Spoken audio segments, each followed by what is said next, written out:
ठीक है, तो अपन बता सकते हैं HI अपन से कभी कभी पूछ लेंगे कि अगर कि भाई इनमें से अच्छा कौन सा ऑक्सीडाइजिंग एजेंट होगा, तो बता देंगे better to use HiO3 rather than HgO। HgO बनाएगा तो HgI2 का वो रेड पीपीटी बन जाएगा।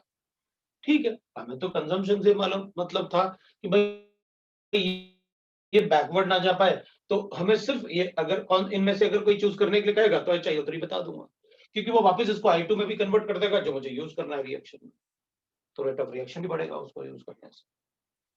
So like that we can use. So this is halogenation. इसमें अपन को ये पार्ट थोड़ा ध्यान रखना होता है और बाकी जो मैंने यूज किया वो ध्यान रखना होता है। हाँ, अगर अपन एक रिएक्शन दूसरा ऐसे कर लें, जैसे मान लो मेरे पास ऐसे गिवन है, तो इसको हटा रहा हूं मैं। अब अगर मान लो अपने पास ऐसे गिवन है, we can carry out hydration without equilibrium, मतलब ये इक्विलिब्रियम बना रहा था, तो विदाउट इक्विलिब्रियम, जिसमें इक्विलिब्रियम भी नहीं आएगा, तो ऐसे कर लेता है भाई, इसमें तो बेंजीन है, इसको रिएक्ट करते हैं ICL से, ये पॉजिटिव है ये नेगेटिव है, तो साइड प्रोडक्ट जो बनेगा, क्योंकि ये तो इलेक्ट्रोफिलिक एरोमेटिक सब्स्टिट्यूशन शो करेगा, सो I आ गया और यहां बनेगा HCl। HCl वापस रिएक्शन करते ही, इसलिए अगर ICL ऐड करते हैं अपन तो ज्यादा अच्छा है, रादर देन कि हम आयोडीनेशन ऐसे करें। ICL यूज करेंगे तो HI बनेगा। HI is not a strong reducing agent जो आयोडोबेंजीन से रिएक्ट करेगा और रिएक्शन को बैकवर्ड शिफ्ट करेगा। दैट इज हो गया हेलोजनेशन। अब अपन नेक्स्ट चेक करते हैं, दैट इज नाइट्रेशन। सर बोलो सर, क्लोरीनेशन, ब्रोमिनेशन और आयोडीनेशन की मतलब रिएक्टिविटी रेट बताना होगा, तो सबसे ज्यादा किसमें रहेगा अलग अलग? बताया तो था Cl को, अभी सबसे पहले तो वही लिखा था ऊपर। अच्छा, हाँ ठीक है।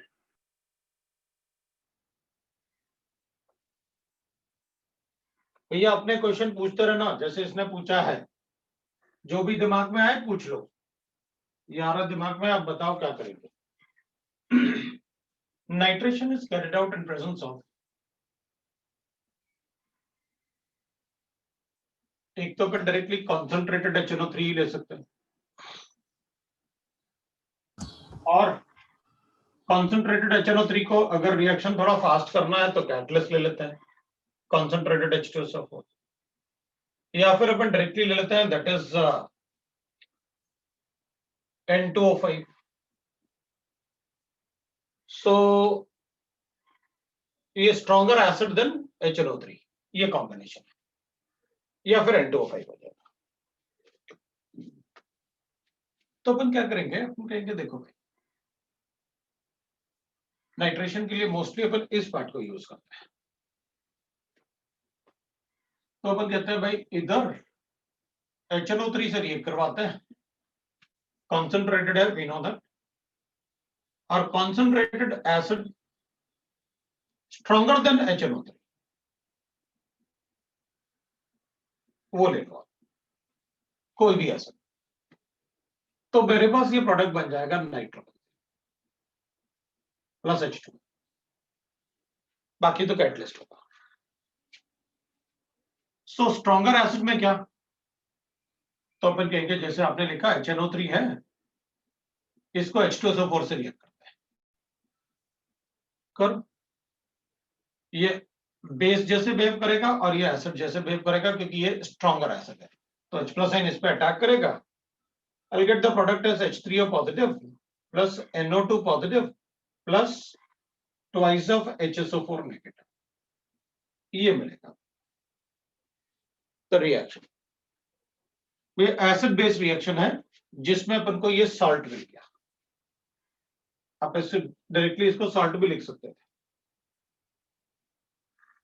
है ना, HSO4 नेगेटिव और कैटायनिक पार्ट हो गया NO2 पॉजिटिव, ये सॉल्ट है, प्लस वाटर लिख सकते हो। ये ऐसे सॉल्ट प्लस वाटर, ये बेस है, ये एसिड है। तो अच्छा, फिर मैं ऐसे भी यूज कर सकता हूँ फिर तो। HNO3 है, HClO4 यूज कर लेता हूँ, बिल्कुल करो, कोई प्रॉब्लम नहीं। NO2 पॉजिटिव होगा, ClO4 नेगेटिव होगा और H2O बनेगा, ये लो भाई, दैट इज अ सॉल्ट। ये एसिड है, ये एसिड है और ये बेस जैसे बिहेव करता है, एसिड बेस रिएक्शन, ये सॉल्ट बन गया। Any acid which is stronger than HNO3 can be taken in this reaction। या फिर और भी अच्छा होता है अगर अपन ऐसे कर लें, क्योंकि फिर मीडियम एसिडिक थोड़ा कम ही रह जाता है। N2O5 है, आप उसे डिकम्पोज कर लो, क्योंकि N2O5 होगा तो ऐसे होगा, N2O5 होगा तो ऐसे होगा, और N2O5 होगा तो किसी एक बॉन्ड को तो ब्रेक करना ही होगा अपन को। चलो ऐसे ब्रेक कर देते हैं, तो NO2 पॉजिटिव बनेगा जो इलेक्ट्रोफाइल जैसे करेगा, और प्लस NO3 नेगेटिव बनेगा, ये बन जाएगा भाई। इसमें ये बन जाएगी product, that is the product of reaction, right? NO2 positive and NO3 negative, that is the product of reaction। फिर उसके बाद अपन लिख सकते हैं दैट इज, अब इसमें ना अपन से कोई ये नहीं पूछने वाला कि ये रिएक्शन कैसे हुआ, अपन को ज्यादा फर्क नहीं पड़ता कि भाई कैसे रिएक्शन हुआ, हमें कोई फर्क नहीं पड़ता। ये लोन पेयर है, ये H2SO4, H plus will attack on this oxygen atom। तो नो डाउट कॉन्सेंट्रेटेड है, लेकिन पानी तो होगा। तो ये sp2 हाइब्रिडाइज्ड है, ये sp3 हाइब्रिडाइज्ड है, दोनों में से ज्यादा इलेक्ट्रॉन डेंसिटी इसके पास थी, लेकिन अगर थोड़ा वाटर होगा तो इसका हाइड्रेशन हो जाएगा, तो ये वाला ऑक्सीजन पानी में छुप जाएगा।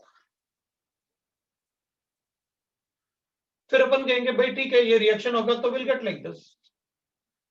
सर कॉन्सेंट्रेटेड है ना दोनों एसिड, तो पानी नहीं है ना किधर भी। बिल्कुल होगा ना थोड़ा, HNO3 में ऐड तो करोगे ना। कॉन्सेंट्रेटेड का मतलब होता है 50% से ज्यादा। अच्छा हाँ ठीक है। तो अपन इसको ऐसे बनाएंगे, तो पॉजिटिव चार्ज आएगा अपने पास प्लस HSO4 बन गया। अपन क्या करते हैं, इसमें 1 मोल और H2SO4 यूज करते हैं, इसलिए पहले मैंने जो रिएक्शन लिखा था ना, वो 2 मोल से लिखा था। इस पे पॉजिटिव चार्ज है तो इसका लोन पेयर और ज्यादा अनस्टेबल होगा, इसकी रिएक्टिविटी और ज्यादा बढ़ेगी। कोई भी इलेक्ट्रोनेगेटिव एटम एक से ज्यादा पॉजिटिव चार्ज होल्ड नहीं कर सकता। जैसे जैसे ये इसके लोन पेयर पे अटैक कर रहा होगा, वैसे वैसे ये बॉन्ड ब्रेक होगा साइमल्टेनियसली। सो बनेगा मेरे पास H3O पॉजिटिव, ये बनेगा NO2 पॉजिटिव, और ये बनेंगे मेरे पास HSO4 नेगेटिव। इसलिए मैंने पहले यही रिएक्शन लिख के बताया था आपको मैकेनिज्म के हिसाब से। इसलिए अपन कहते हैं concentrated HNO3 in excess of concentrated H2SO4, that is the reaction.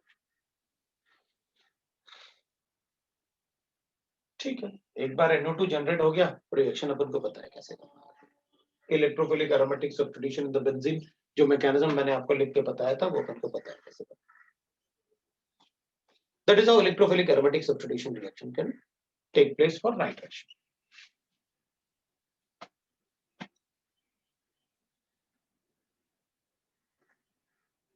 जिस रिएक्शन में आप लुईस एसिड यूज करोगे, उस रिएक्शन में सॉल्वेंट पानी कभी नहीं हो सकता। मतलब हैलोजिनेशन में वाटर यूज नहीं कर सकते, तो AlCl3 वाटर से रिएक्ट करेगा, फिर Cl2 से रिएक्ट करके Cl पॉजिटिव नहीं बनाएगा।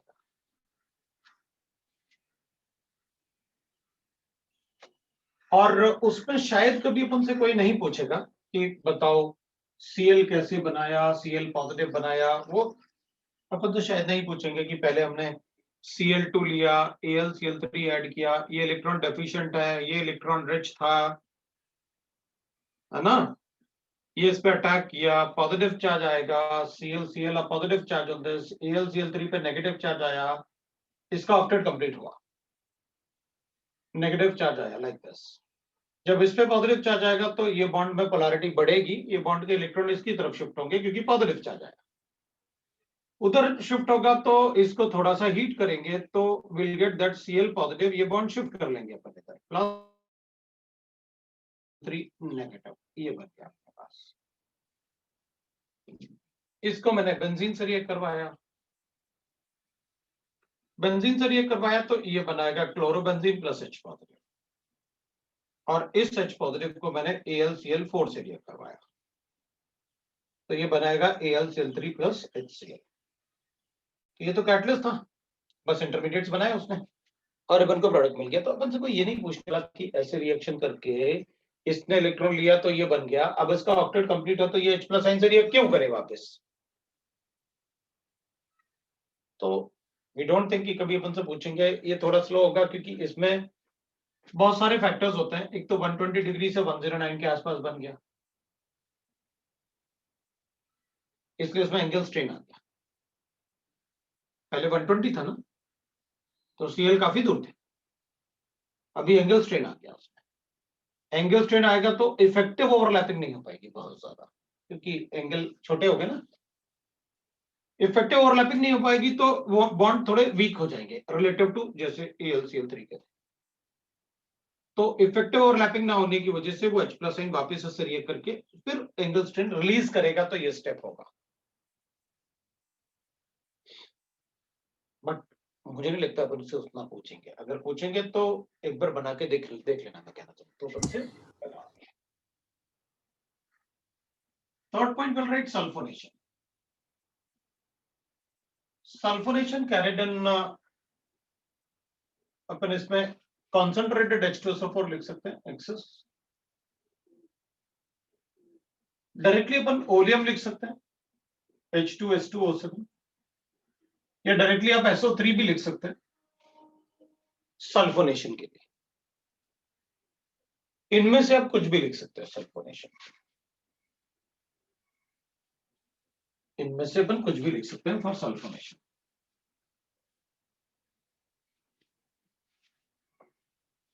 और कभी कभी वो इसका ट्राइबर भी ले लेता है H3O9, ठीक है, कोई फर्क नहीं पड़ता अपन को। ट्राइबर अगर कभी लिया हुआ है तो अपन को पता रहेगा, आप SO3 की बात कर रहे हो, सीधी सीधी बात करो। सल्फोनेशन की बात करते हैं। सल्फोनेशन में अपन बेंजीन को रिएक्ट करेंगे विथ कॉन्सेंट्रेटेड H2SO4, तो will gate benzene sulphonic acid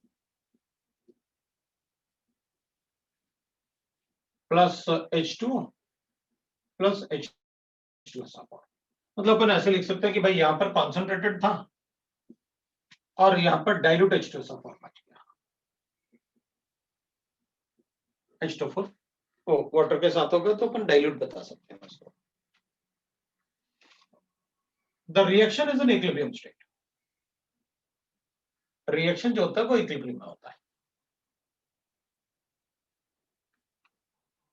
And we'll say that the reaction will be at 25 degree centigrade, ये प्रोडक्ट होगा।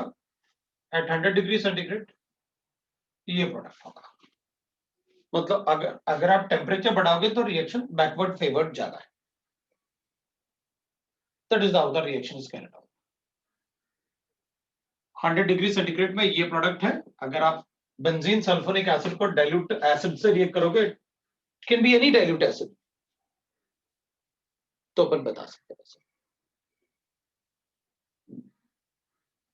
तो अपन ऐसे लिख लेते हैं,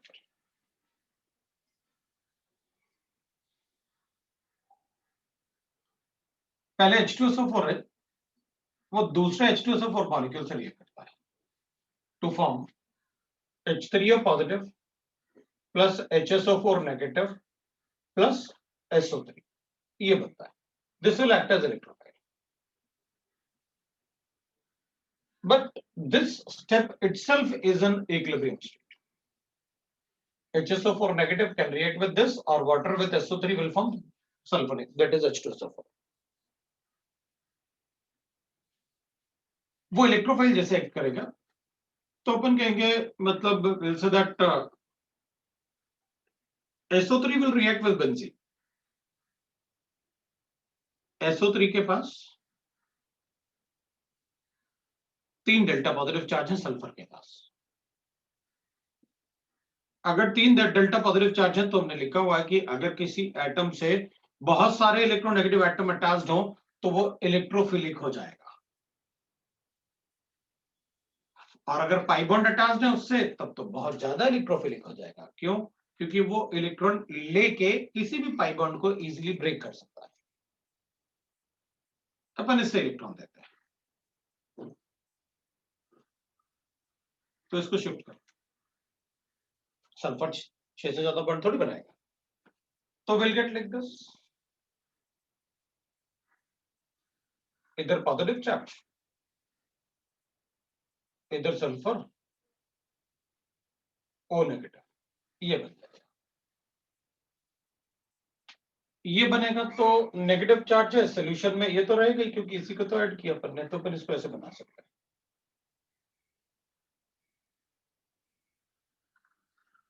तो अपन ऐसे बता with H3O positive I can write like this। अब डिलोकलाइजेशन भी शो कर देते हैं, अपन को पता है डिलोकलाइजेशन हो ही जाएगा। डबल बॉन्ड OH बन जाएगा। तो अपन इसको HSO4 नेगेटिव से रिएक्ट करवाते हैं, उसमें HSO4 नेगेटिव तो है, तो ये वाला जो हाइड्रोजन एटम है ना, this hydrogen atom can be removed.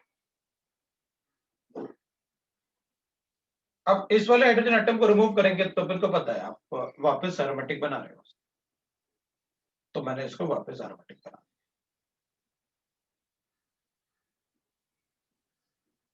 Plus वो एक H2SO4 जब बचेगा और एक इससे जब देंगे तो अपन वाटर हटेगा, तो अपने पास एक H2SO4 आ गया, और लास्ट में इधर से जो प्रोटॉन इसने एक्सेप्ट किया था वाटर बचेगा, तो we get a water also. ये अपना reaction, this is other reaction है। अब अपन कहेंगे क्या होता है, जैसे बेंजीन सल्फोनिक एसिड का SO3 का एसिडिक स्ट्रेंथ तो बहुत ज्यादा अच्छा होता है, तो उसका लीविंग एबिलिटी भी बहुत ज्यादा होता है। अगर लीविंग एबिलिटी बहुत अच्छा होगा तो ये वाटर में, ये तो सल्फोनेटाइन ऐसे एग्जिस्ट करना चाहिए, और ऐसे एग्जिस्ट करेगा अगर, तो we can write like this ना, क्योंकि अपन वाटर ऐड करेंगे तो will get like this. In water, benzene sulfonic acid will be like this. In water.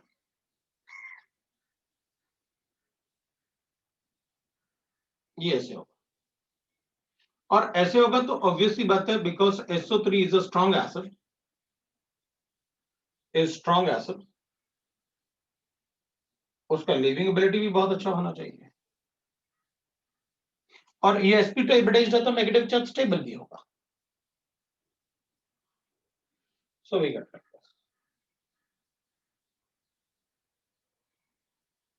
This, SO3 will be like this,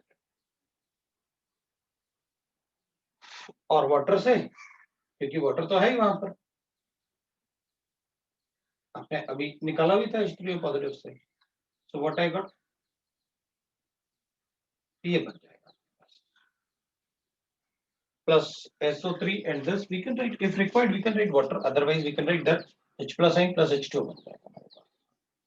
लेकिन ये तभी पॉसिबल होगा जब आप टेम्परेचर बढ़ाओगे, तब ये मेजर प्रोडक्ट बन जाएगा, वरना ये थोड़ा सा ही पॉसिबल होगा।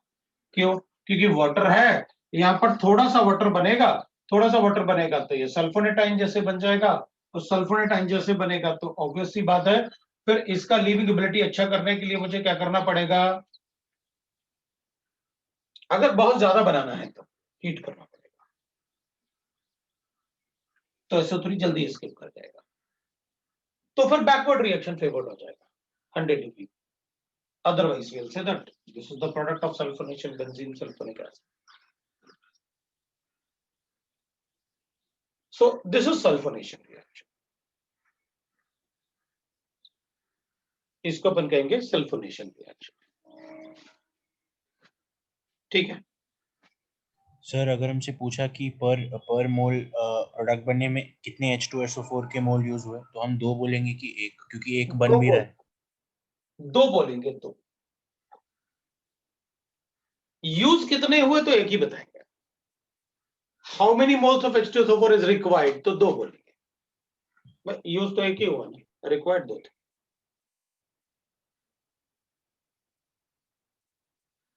ठीक है ना? हाँ सर। कोई भी डाइल्यूट एसिड रहेगा तो भी डीसल्फोनेशन होगा ना हीटिंग के साथ। हाँ हाँ हाँ, डाइल्यूट तो। अब ना एक बात ध्यान रखेंगे अपन, अब ये वाला पार्ट हटा दो। अब पता अपन क्या करेंगे, अपन इसको ही ऐसे कर देते हैं ना, ये इक्विलिब्रियम में खत्म बात। अपन क्या कहेंगे, अब अगर आपने मुझे ऐसे दिया ना और आपने ऐसे किया,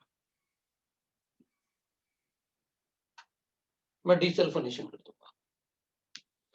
अब ये H प्लस साइन जो है ना, वो HNO3 भी हो सकता है, HCl भी हो सकता है, H3PO4 भी हो सकता है, कुछ भी हो सकता है।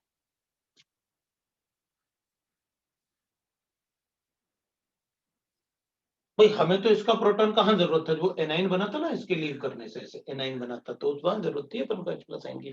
वो कोई भी एसिड हो सकता है, जरूरी थोड़ी है डाइल्यूट H2SO4 ऐड करो तभी डीसल्फोनेशन होगा।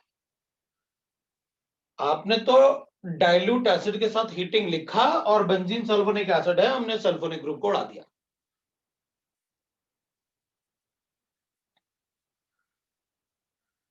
ठीक है, ये बन जाएगा। और बाकी अगर इसको डाइल्यूट बेस से रिएक्ट करवाया, राइट, तो फिर अपन इसको ऐसे बना लेते हैं, then it forms phenol dilute base के साथ हीट करने से वो फिनॉल बनाता है।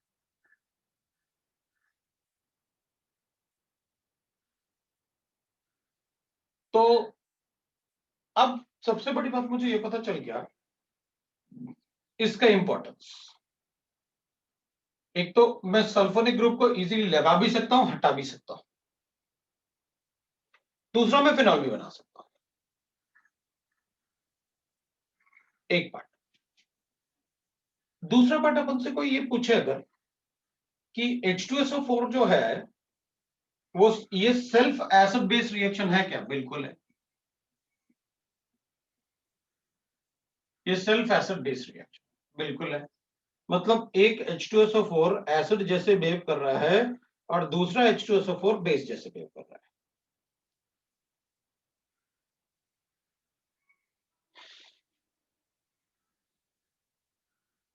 ये इस पे अटैक करेगा, सो अपन को ऐसे मिलेगा, वो ऑप्शन दोनों तरफ से बॉन्डेड है ना, तो अपन को ऐसे मिलेगा। फिर तो बताएंगे ना, वाटर अच्छा लिविंग ग्रुप है, इसको यहां शिफ्ट करते हैं, इसको लीव करवा लेते हैं। इसको लीव करवाएंगे तो will gate HO double bond S, इस पे पॉजिटिव चार्ज है, डबल बॉन्ड हो और ये लीव किया H3O पॉजिटिव H2O, और ये H2O इसको रिमूव करेगा, इसको रिमूव करेगा तो मेरे पास बनेगा SO3 प्लस ये SO3 बन जाएगा प्लस H3O पॉजिटिव। लो भाई, ये HSO4 negative H3O positive SO3। अब अपन क्या कहेंगे कि ठीक है भाई, मान लिया मैंने कि ये H2SO4 आपस में रिएक्ट करके H2SO4 बनाता है, बिल्कुल बनाता है। और बाद में अगर ये दोनों एक साथ हैं तो मैं वापस इसमें से प्रोटॉन निकाल के इसको H2SO4 बना सकता हूं, पानी को वापस रिएक्ट करवा के ये बना सकता हूं, बिल्कुल पानी से रिएक्ट करवा के। मतलब ये इक्विलिब्रियम, वो तो आपने पहले ही बताया था, एक एसिड है दूसरा बेस है। इसका मतलब ये हुआ कि अगर मैं H2SO4 सोल्यूशन रखता हूं किसी बोतल में तो वो ये इक्विलिब्रियम में रहेगा, बिल्कुल रहेगा।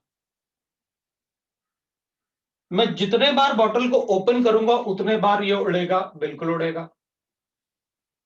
मतलब उस सॉल्यूशन का जो कॉन्सेंट्रेटेड H2SO4 था, अगर उसमें से SO3 निकलता जाएगा बार बार, जितने बार ओपन करूंगा तो थोड़े दिन के बाद वो डाइल्यूट H2SO4 बचेगा।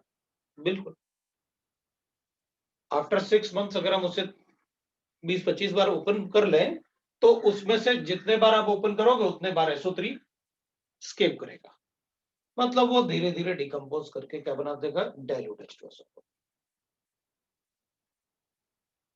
ठीक है, बिल्कुल बनेगा। इसलिए हमें H2SO4 को क्लोज्ड बॉटल में रखना होता है, कॉन्सेंट्रेटेड H2SO4 को क्लोज्ड बॉटल में रखना होता है, वरना वो डाइल्यूट में कन्वर्ट हो जाएगा। बिल्कुल ऐसे होता है, H2SO4 से रिएक्ट करता है। अब उस बॉटल को अपन कॉन्सेंट्रेटेड H2SO4 की बॉटल को शेक तो कर नहीं सकते, अपन को पता है क्या हो जाएगा। हाँ जी बोलो।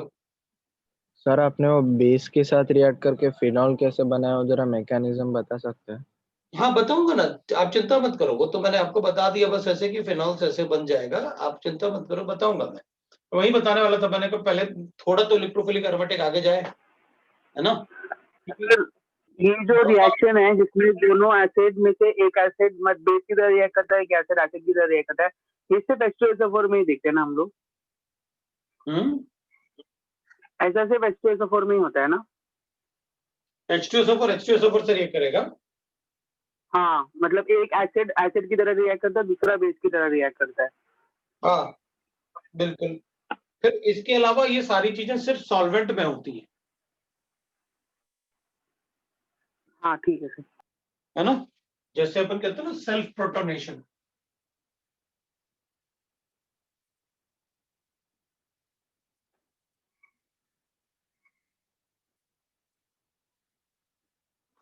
ये सेल्फ प्रोटोनेशन। एसिडिक एसिड मतलब कार्बोक्सिलिक एसिड ऐसे कर सकते हैं, फॉर्मिक एसिड और एसिडिक एसिड, बिकॉज दोनों ही सॉल्वेंट जैसे यूज होते हैं। और इसका पोलैरिटी तो जस्ट वाटर के बाद है, मतलब मिथनॉल से ज्यादा पोलैरिटी होती है एसिडिक एसिड में। अपन ने पोलर सॉल्वेंट लिखे तो, और आयनिक में तो क्वेश्चन भी अपन को शीट में भी क्वेश्चन है इसका, सेल्फ प्रोटोनेशन का। वो इसलिए क्योंकि सॉल्वेंट है ना, वो उसकी पोलैरिटी काफी ज्यादा है, मिथनॉल से ज्यादा पोलैरिटी होती है फॉर्मिक एसिड की। फॉर्मिक एसिड, फिर मिथनॉल, फिर इथेनॉल, और उसके बाद फिर एसिडिक एसिड। सो वो अपन को ध्यान रखना पड़ेगा। So this is about sulphonic group है, बेंजीन सल्फोनिक एसिड। अब सल्फोनेशन में होता क्या है ना, we can write like this. Sulphonation में we used to write that कि AR-Ac2 रिएक्शन है, तो इधर सपोज करते हैं कि अपने पास ArH और प्लस अपने पास गिवन है H2SO4, तो द रिएक्शन का जो ग्राफ होगा वो ऐसे होगा।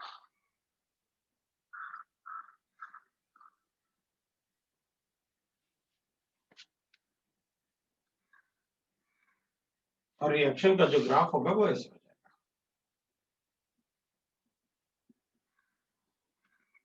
और रिएक्शन कॉन्फिडेंस, अपन को एक बात पता है कि भाई यहां पर ये एनर्जी ऑफ एक्टिवेशन है इसका,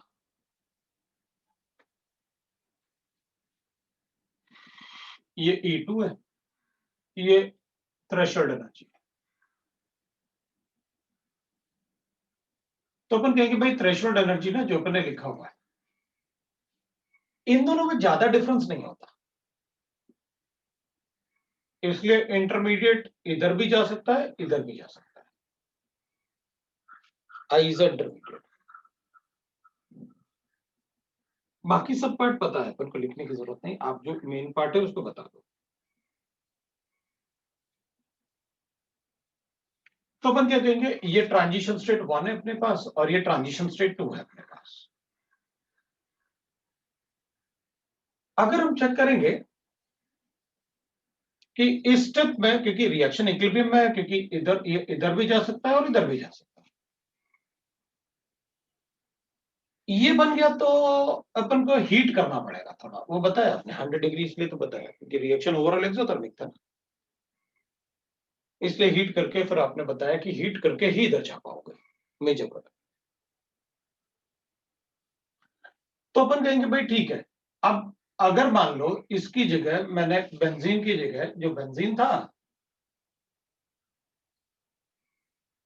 उसमें सल्फोनेशन किया तो H2SO4 के साथ, तो मेरे पास ये प्रोडक्ट था ऐसे, SO3H था और ये बैकवर्ड डायरेक्शन में अपन ऐसे बना सकते हैं। अब अगर मान लो मेरे इसकी जगह मतलब ड्यूटेरियम होता तो क्या करते हैं अपन, हेक्सा ड्यूट्रोबेंजीन,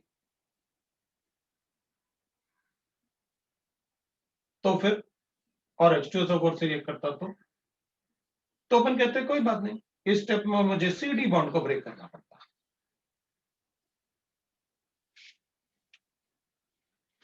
लेकिन CD बॉन्ड की बॉन्ड एनर्जी तो बहुत ज्यादा होती है CH बॉन्ड से, because D is more electropositive, तो वो बॉन्ड लेंथ बहुत छोटा होता है CD बॉन्ड।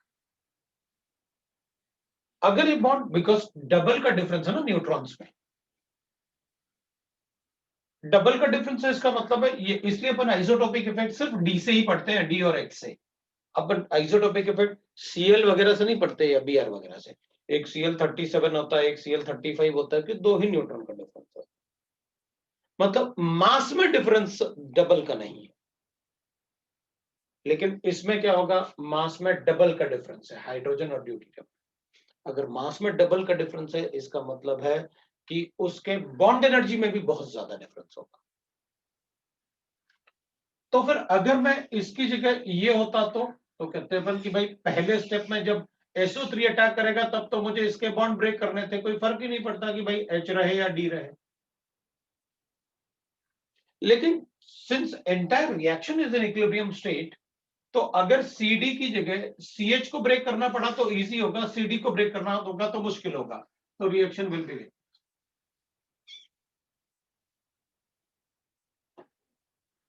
अगर मुझे CD को ब्रेक करना पड़ा तो रिएक्शन थोड़ा, मतलब ट्रांजिशन स्टेट की एनर्जी इससे भी ज्यादा हो जाएगी।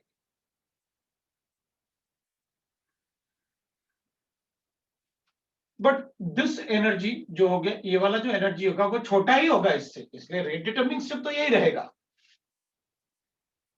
लेकिन उसमें आइसोटोपिक इफेक्ट आ जाएगा, रेट ऑफ रिएक्शन में बहुत ज्यादा डिफरेंस हो जाएगा। मतलब इसमें KH/KD मतलब rate constant, because deuterium exchange करने से रेट एक्सप्रेशन में किसमें चेंज आएगा, रेट कांस्टेंट में, और रेट कांस्टेंट में जब difference greater than equal to 2 होता है, then molecule the reaction shows isotopic effect. अगर किसी के रेट कांस्टेंट में डबल या उससे ज्यादा का डिफरेंस आएगा तो ही अपन बोलते हैं कि वो आइसोटोपिक इफेक्ट होगा, और इस केस में तो KH/KD इज इक्वल टू 4, तो फिर होगा ही होगा। मतलब रेट ऑफ रिएक्शन अगर हम चेक करेंगे तो rate of reaction for sulphonation, अगर C6H6 है तो ज्यादा होगा C6 और D6 से, ज्यादा होगा C6T6 से। पर ट्राइशियम भी अगर यूज करेंगे तो उसमें भी लिख बता सकते हैं, ट्रीशियम यूज करेंगे तो उसमें भी बता सकते हैं। रेट डिटरमिनिंग स्टेप यही रहेगा, क्योंकि इसकी एनर्जी ज्यादा ही होगी, ट्रीशियम यूज करो या ड्यूटेरियम यूज करो उससे। लेकिन इनिशियली इसमें डिफरेंस और इसमें डिफरेंस कम रहेगा, सो दैट कि इंटरमीडिएट उधर भी जा सकता है और बैकवर्ड भी आ सकता है। अगर यहां पीक्स का हाइट ऑलमोस्ट सेम हो तो बता देना reaction is in equilibrium state.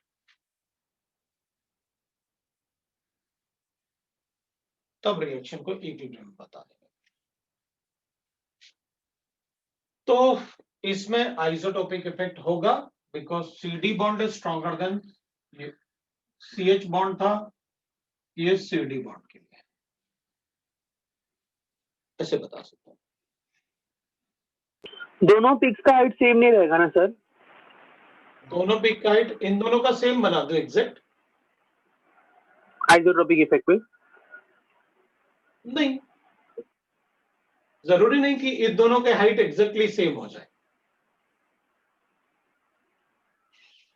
इसका पीक का हाइट ऑलमोस्ट नियरली इसके बराबर था CH वाले का,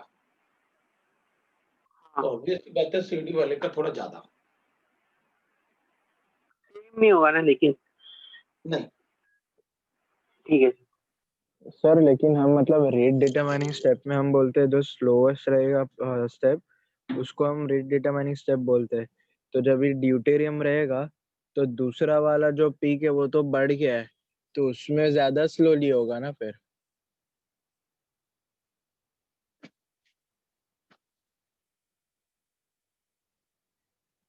हेलो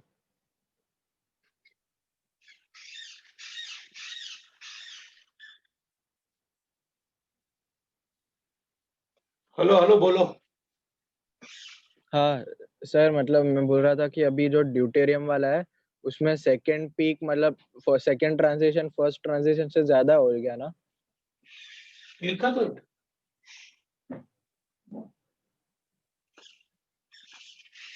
अच्छा ठीक है।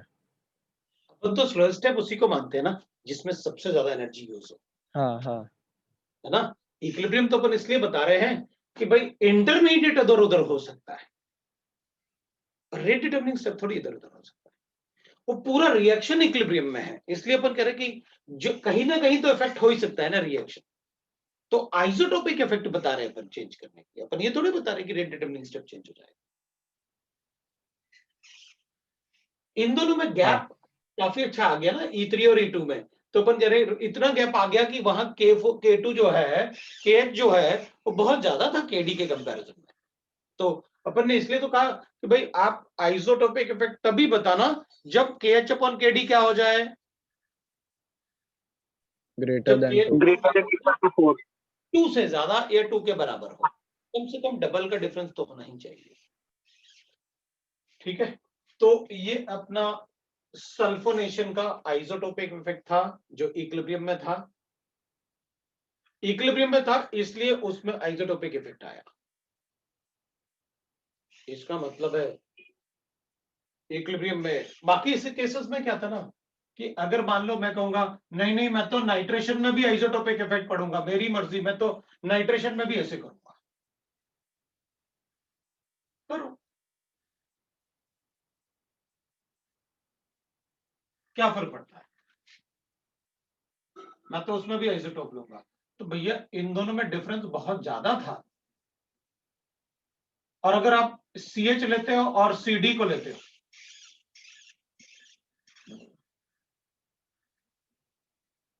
तो भी आप इसके आसपास नहीं पहुंचे, CT को लेते हो तो भी आप यहां पर पहुंचोगे।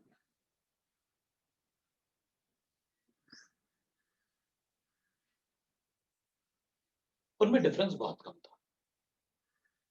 हेलोजनेशन, नाइट्रेशन, इनमें डिफरेंस बहुत ज्यादा नहीं है। तो इनका हाइट उससे कम ही रहेगा और बहुत कम रहेगा, मतलब थोड़ा ऊपर बना लिया मैंने लेकिन बहुत कम रहेगा। अगर हाइट कम रहेगा तो फिर अपन कैसे बताएंगे, फिर तो आइसोटोपिक इफेक्ट। मैं ये नहीं कह रहा कि वहां आइसोटोप चेंज करने से कोई चेंज नहीं आएगा, बिल्कुल आएगा, but KH upon KD is less than 2, और लेस देन 2 होगा तो हम उसे आइसोटोपिक इफेक्ट नहीं कहेंगे।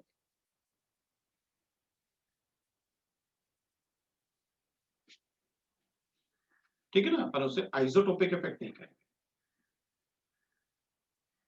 ठीक है ना।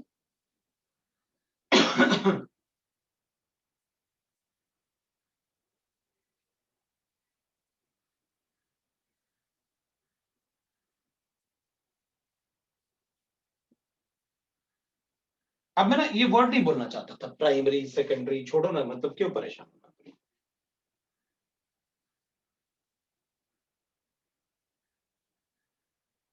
ठीक है ना। तो इसमें आइसोटोपिक इफेक्ट तो है क्योंकि भाई कुछ ना कुछ तो चेंज हो गई अगर आइसोटोप यूज करोगे आप, और वो बॉन्ड भी ब्रेक होना है। लेकिन इतना फर्क नहीं पड़ेगा कि मैं उसे प्राइमरी आइसोटोपिक इफेक्ट बोल दूं। अगर सिर्फ आइसोटोपिक इफेक्ट लिखा हुआ है तो वो प्राइमरी ही बताना है अपन को। सेकेंडरी आइसोटोपिक इफेक्ट के लिए आपको बोलना पड़ेगा कि रिएक्शन में सेकेंडरी आइसोटोपिक इफेक्ट है। हाँ तो वो तो आप सॉल्वेंट भी चेंज कर दोगे ना, कि आप लिखोगे H2O था, मैंने D2O डाल दिया, हाँ तो भी सेकेंडरी आइसोटोपिक इफेक्ट बता देगा। कुछ तो चेंज होगा ना, उसका डेंसिटी ज्यादा है, बॉइलिंग पॉइंट ज्यादा है, उसका हाइड्रोजन बॉन्डिंग स्ट्रॉन्गर है, तो ऑब्वियस सी बात है कुछ तो चेंज आ जाएगा। सर तो फिर सेकेंडरी आइसोटोपिक इफेक्ट तो सब मॉलिक्यूल्स दिखा सकते हैं ना, सब रिएक्शन में हो सकता है ना। लेकिन उसमें आइसोटोप यूज करेंगे तो ना, हाँ मतलब वही डी हाँ। यूज करेंगे तो। वही बोला मैंने तो,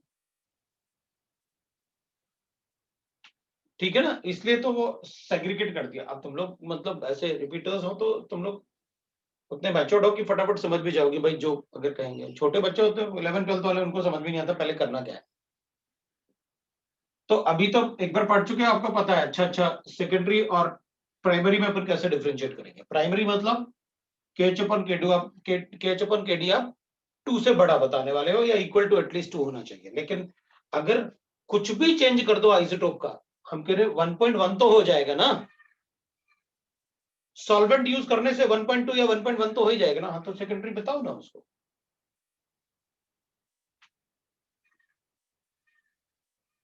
तो अपन ऐसे बता सकते हैं, लेकिन सल्फोनेशन के लिए KH/KD क्या होता है सल्फोनेशन में, दैट इज इक्वल टू 4, तो वो आइसोटोपिक इफेक्ट है अपने को। ठीक है भाई। अब फ्रेडल-क्राफ्ट रिएक्शन है, क्राफ्ट रिएक्शन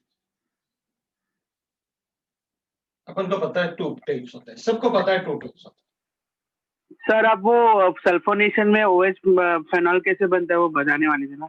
हैं। चिंता मत करो, मतलब पहले ये तो देख लो, वो तो कई बार आएगा, अभी कन्वर्जन्स लिखेंगे तो भी आएगा। पहले कुछ पढ़ने तो मतलब फ्रेडल-क्राफ्ट रिएक्शन ही बहुत टाइम ले लेगा।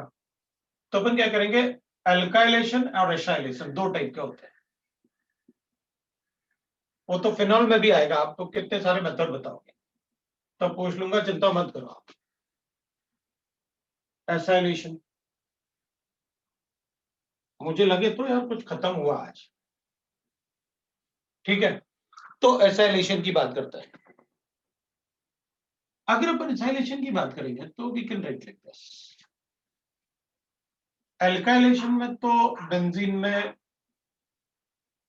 एल्काइल हैलाइड को रिएक्ट करेंगे AlCl3 के साथ। जो इसका कैटलिस्ट अपन यूज करते हैं ना, catalyst used is generally anhydrous AlCl3। AlCl3 जब भी यूज करेंगे ऑब्वियस सी बात है एनाइट्रस होना चाहिए, बिकॉज वो खुद लुईस एसिड है, पानी को ऐड करूंगा तो वो लुईस बेस होता है, सो वो आपस में ही रिएक्ट कर जाएंगे। तो जिसके लिए हमने कैटलिस्ट यूज किया था वो कंज्यूम हो जाएगा, तो पानी अगर कंज्यूम करेगा तो रिएक्शन नहीं होगा। इसमें अपन कहते हैं एल्काइल बेंजीन बनेगा और एल्काइल हैलाइड बन जाएगा। और रिएक्शन में अपन कहते हैं RCl को रिएक्ट करेंगे AlCl3 के साथ, यहां पर लोन पेयर्स हैं, और बिल्कुल वैसे ही ये अटैक करेगा, अपने पास बनेगा 8Cl AlCl3 बनेगा, इस पर नेगेटिव चार्ज, इस पे पॉजिटिव चार्ज, इस पे पॉजिटिव चार्ज बनेगा तो ये शिफ्ट होगा, ये शिफ्ट होगा तो R पॉजिटिव बनेगा और AlCl4 बनेगा। और अगर कार्बोकेटाइन बना तो रीअरेंजमेंट होंगे, free carbocation is formed, so rearrangement occurs. Carbocation is formed, so rearrangement will take place. Rearrangements take place. आपको rearrangement अच्छे से पता है सबको, इसलिए बताने की जरूरत नहीं कि rearrangement होंगे। इसमें कार्बोकेटाइन इलेक्ट्रोफाइल है, rearrangement होगा। Solvent used is this. Solvent used जो होता है वो होता है जनरली नाइट्रोबेंजीन,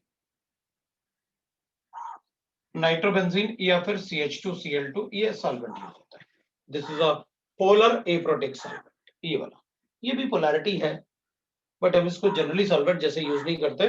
बट AlCl3 काफी ज्यादा डिसॉल्व होता है इन नाइट्रोबेंजीन, और नाइट्रोबेंजीन में डीएक्टिवेटिंग ग्रुप है नाइट्रो ग्रुप, इसलिए बेंजीन से रिएक्ट भी नहीं, उसका रिएक्टिविटी बहुत कम होगा बेंजीन के कंपैरिजन में। इसलिए अपन कभी ये भी नहीं सोच पाएंगे कि ये इस पे अटैक कर पाए, नाइट्रोबेंजीन पे अटैक कर पाएगा, because Friedel-Crafts reaction doesn't take place if a matter directing group is present on the benzene.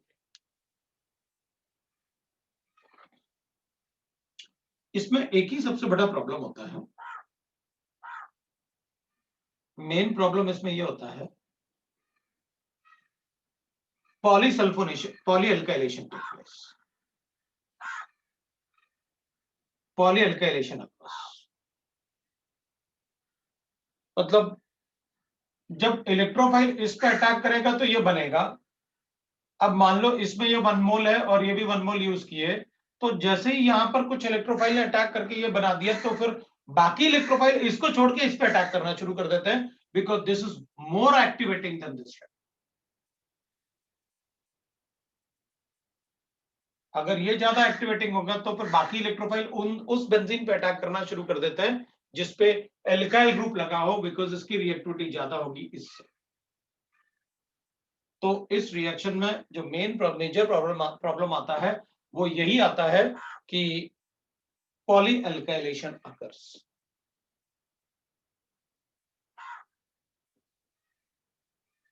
Acylation में अपन एसाइल ग्रुप का यूज करते हैं। सर आपने बोला था कि कुछ ग्रुप्स लगे होते हैं तो नहीं हो पाता है, कौन से हैं? मेटा डायरेक्टिंग ग्रुप की बात की मैंने। अच्छा, सभी मेटा डायरेक्टिंग ग्रुप्स। और सर पॉलीअल्काइलेशन इसका सुझाव क्या होता है, सॉल्यूशन कैसे इसको रोकते हैं? कैसे इसको? मतलब इस जो प्रॉब्लम है इसका सॉल्यूशन क्या होता है? कुछ भी सॉल्यूशन, ये रिएक्शन नहीं करते हैं अल्काइलेशन के लिए, यही सॉल्यूशन है। अच्छा सर अगर कोई मतलब इलेक्ट्रॉन डीएक्टिवेटिंग ग्रुप रहेगा, मतलब रिंग को मतलब विड्रॉइंग ग्रुप रहेगा इलेक्ट्रॉन डेंसिटी का, तो फिर होगा ना मैंने ऐसा कुछ पॉलीअल्काइल। नहीं कहा कि विड्रॉइंग ग्रुप है या क्या है। इतना बढ़िया सेंटेंस देने के बाद भी तुम लोग पूछ रहे हो ऐसे कि मेटा डायरेक्टिंग ग्रुप लगा हुआ है तो नहीं होगा, खत्म बात। अगर मैं एक भी रिएक्शन कर दूं तो बोल देना आपने ऐसा कहा था, फिर कर रहे हो आप, तो गलत है ना। तो इससे अच्छा और क्या मैं दूं? इलेक्ट्रॉन विड्रॉइंग है, रिलीजिंग है, मुझे क्या मतलब क्या है ना। मुझे तो मतलब है कि भाई इलेक्ट्रॉन विड्रॉइंग, मतलब आपने कहा कि मेटा डायरेक्टिंग ग्रुप है तो रिएक्शन नहीं होगा, खत्म हो गई बात। फिर मुझे सर मतलब अभी अगर बेंजीन रिंग पे SO3H मतलब लगा है तो तो उसकी वजह से हम डीएक्टिवेटेड फिर डायरेक्टिंग ग्रुप। अल्काइलेशन मतलब सिर्फ एक ही जगह कर पाएंगे ना, उसकी हेल्प से हाँ मतलब वही सर, अल्काइलेशन वैसे कर सकते हैं ना। अब रुक जाओ, बेंजीन रिंग पे ये लगा हुआ है, अब क्या करूं? अल्काइलेशन। तो ये मेटा डायरेक्टिंग ग्रुप है, नहीं होगा इसमें। अच्छा नहीं होगा ही नहीं। हाँ, ठीक है।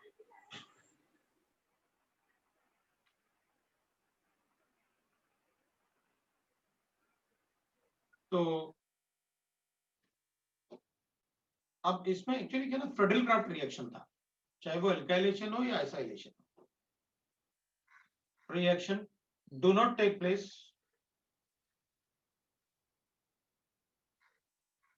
when meta directing group is present on benzene ring.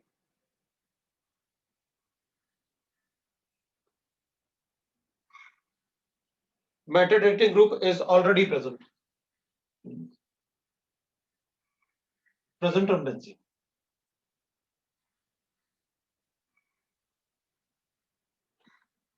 अब ये सेंटेंस तो इसके लिए भी वैलिड होगा फिर, क्योंकि आपने फ्रेडल-क्राफ्ट रिएक्शन लिखा है, एल्काइलेशन थोड़ी लिखा।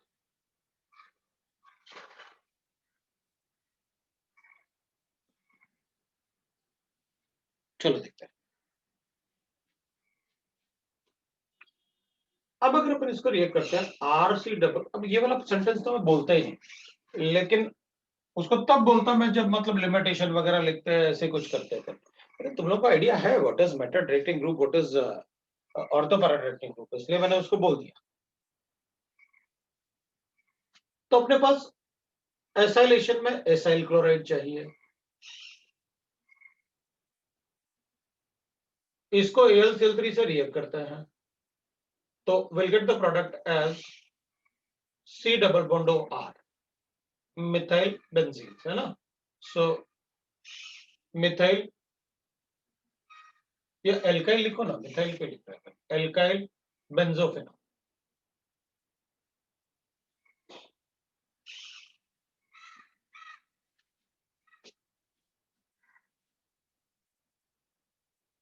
ठीक है, प्लस वो HCl वगैरह जो बनेगा अपने पास ये बन गया। अब क्या, तो अपन कहेंगे एक बार जैसे इसमें लिखा था वैसे इसमें भी लिख लेते हैं भाई, RC double bond O, Cl था हमारे पास, इसको मैंने AlCl3 से रिएक्ट करवाया, इधर अटैक किया और विल गेट दैट कि भाई मेरे पास ना RC डबल बॉन्ड O, इसको ब्रेक करते हैं तो ये हो जाएगा RC डबल बॉन्ड O, इस पे पॉजिटिव चार्ज। तो ये तो रेजोनेंस स्टेबलाइज्ड है, अपन इसको ऐसे बोल सकते हैं कि भाई इधर लोन पेयर थे तो अपन ऐसे बना सकते हैं, ये प्रोडक्ट बन जाएगा।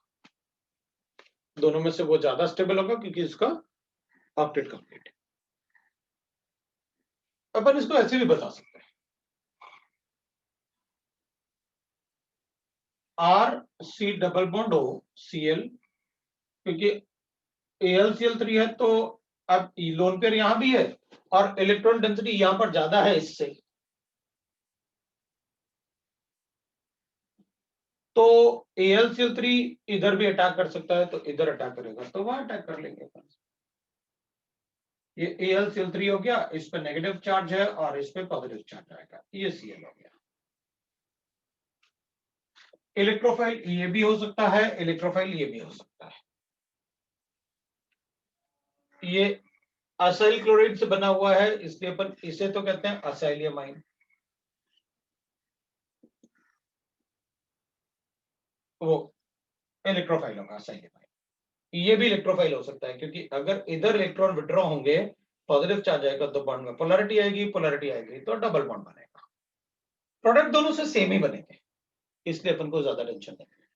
लेकिन अपन ये नहीं बोल सकते कि AlCl3 उस पर अटैक नहीं करेगा। क्यों? क्योंकि इधर एनहाइड्रस है, ये पानी नहीं है। अगर पानी होता है तो आप कहते हो कि उधर अटैक करवाते हैं, पर जहां पर लोन पेयर सिंगल बॉन्ड से अटैच्ड, लोन पेयर वाला एटम, जैसे बाकी जगह पर ने किया। तो अगर AlCl3 इस पे अटैक करेगा तो ऑब्वियसली बात है विल गेट दिस, और दोनों ही इलेक्ट्रोफाइल जैसे रिएक्ट कर सकते हैं। आप इससे रिएक्शन, ये तो आपको पता है इलेक्ट्रोफाइल अटैक करेगा तो व्हाट विल हैपन, इस पे पॉजिटिव चार्ज है तो डेल्टा पॉजिटिव चार्ज इस पे भी लिख सकते हैं। इसको देखते हैं, तो अपने पास R है, C है, डबल बॉन्ड O है, AlCl3 है, इस पे पॉजिटिव चार्ज है, इस पे नेगेटिव चार्ज है, इस पे Cl है। ठीक है, ऐसे रिएक्ट कर लेते हैं। और पाई बॉन्ड ब्रेक करना इजी है ना, पहले उसी को ही ब्रेक करना पड़ेगा। ठीक है, उसको ब्रेक करोगे तो मैं ऐसे बना दूंगा, this will be the sigma complex for me, positive charge बन गया, double bond I got C, इधर R था मेरे पास, इधर AlCl3 at the negative charge of this, ये बन जाएगा आपके पास। Cl का लीविंग एबिलिटी बहुत अच्छा है, Cl का लीविंग एबिलिटी बहुत अच्छा है, जैसे SN2TH रिएक्शन होते हैं बिल्कुल वैसे ही करते हैं। Cl का लीविंग एबिलिटी अच्छा होगा तो विल राइट लाइक दिस, और अगर ये लीव करेगा तो इस पे पॉजिटिव चार्ज, तो फिर ये लीव करेगा, तो ये लीव करेगा इसलिए ये लीव करेगा, तो अपन लिख सकते हैं वी गेट दैट, अपन को ऐसे मिल जाएगा C डबल बॉन्ड O, इधर R है और Cl भी लिख दिया। ठीक है, उस R को इधर लिख लेते हैं थोड़ा, बाकी आपको पता है क्या करना है। वो हाइपर कॉन्जुगेशन से Cl नेगेटिव है, वो हाइपर कॉन्जुगेशन वाले हाइड्रोजन को हटा देते हैं इससे, तो विल गेट दैट।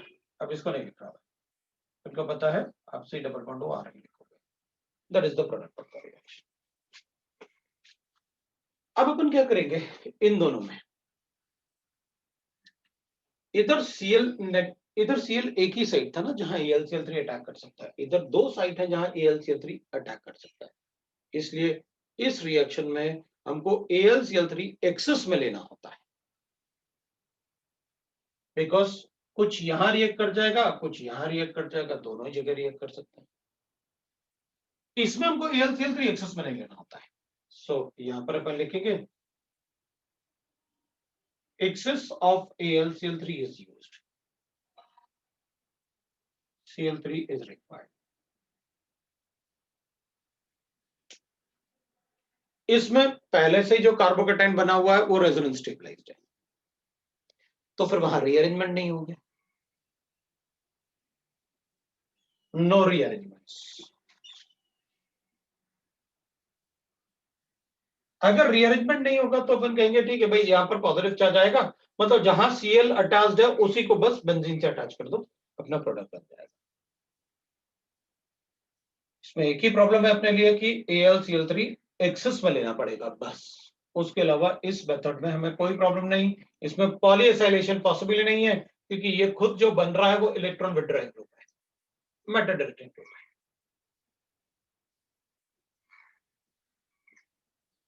ये अगर मेटल डायरेक्टिंग ग्रुप है तो ऑब्वियसली बात है, अपन कहेंगे वहां पर पॉलीएसाइलेशन जैसा कुछ नहीं होने वाला, पॉलीएसाइलेशन जैसा कुछ नहीं होने वाला।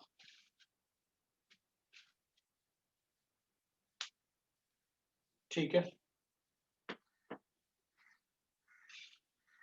सो this is the comparison what we have done. अब अपन कहेंगे भाई इसमें ना, जैसे एल्काइल आपने एल्काइलेशन किया, तो अगर मैं किसी और मेथड से कार्बोकेटाइन बना के इस पे अटैक कर दूं तो बनो, then we can write the other methods. मैं इसमें भी इसको असाइलियमाइन किसी और मेथड से बना लूं तो हाँ बना, एस्टर से बना सकते हो, एनाइड्राइड से बना सकते हो, अमाइड से बना सकते हो, आपकी मर्जी, तब भी मैं उसे असाइलेशन कहूंगा। इसमें आप एल्कोहल ले लो, उसमें एसिड डाल दो, एल्कोहल ले लो AlCl3 के साथ हीट कर दो, कार्बोकेटाइन बनेगा। मतलब एल्कीन ले लो, उसमें H+ ऐड कर दो तो भी कार्बोकेटाइन बनेगा। तो मैं किसी भी मेथड से अगर आप R पॉजिटिव जनरेट कर सकते हो तो आप उसे बेंजीन में ऐड करके बेंजीन का रिएक्शन, एल्काइलेशन रिएक्शन बता सकते हो। ऐसे acylation, any derivative can be used for the acylation reaction, any derivative of carboxylic acid can be used for acylation, can be used for acylation। हम किसी भी डेरिवेटिव को यूज कर सकते हैं।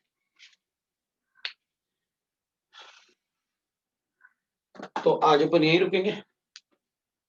सर ये जो पॉलीग्राफ असाइलेशन है, अल्काइलेशन है, इसमें कभी कभी सॉल्वेंट PHNA2 भी देते हैं और CH2Cl2 भी देते हैं, तो उसका भी कुछ है क्या? नहीं, नाइट्रोबेंजीन और CH2Cl2 ही दोनों ही लेते हैं बस। नाइट्रोबेंजीन इससे बेटर होगा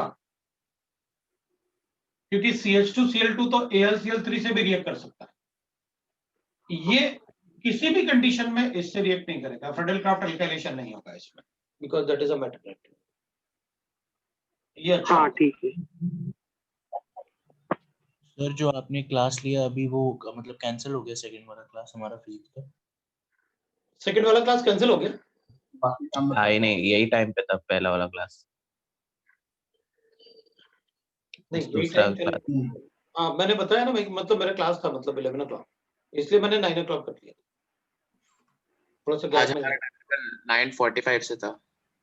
हाँ 9:45 से था, इसलिए अपन ने वो कर लिया था, 11:15 तक था ना अपना क्लास, हाँ तो मैंने इसलिए चेंज कर लिया था 9 o'clock, ताकि अपन थोड़ा सा जल्दी कर लें, मैं 11 o'clock से दूसरा क्लास ले सकता हूँ। सर वो लास्ट टाइम वो साइक्लिक ईथर का वो बचा था ना, हाइड्रोलिसिस की क्लास थी।